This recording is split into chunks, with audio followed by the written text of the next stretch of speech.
If you're in need of a fun and easy chocolate dessert recipe, you have to try this caramel skillet brownie. As you may have guessed, it's made completely in a cast iron skillet, which is one of my favorite cooking tools. This brownie is not only full of chocolate, but it also has chocolate candy, which makes it a great dessert to make if you have leftover Halloween candy. And then we're topping the whole thing off with some caramel. I can't wait for you to try this recipe. If you enjoy it and want more dessert recipes, don't forget to subscribe for lots more videos.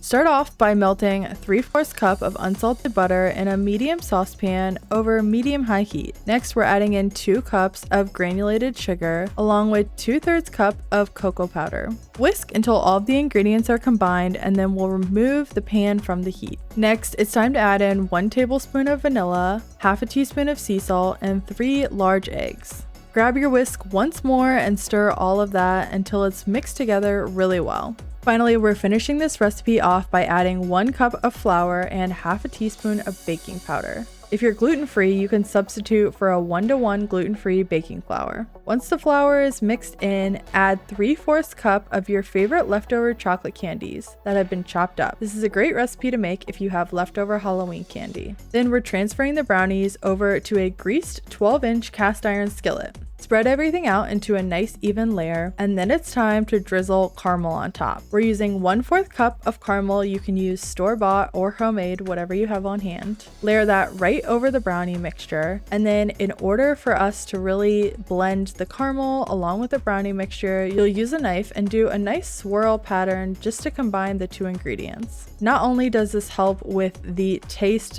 but it also makes a beautiful presentation on top. Place the cast iron skillet in a preheated 350-degree oven and bake for 35 to 40 minutes. Once the brownie comes out, you can optionally top it with some additional candies and then serve with another drizzle of caramel and a few scoops of ice cream. This is the perfect dessert for any chocolate lover. The full recipe along with tips and tricks will be linked in the description below.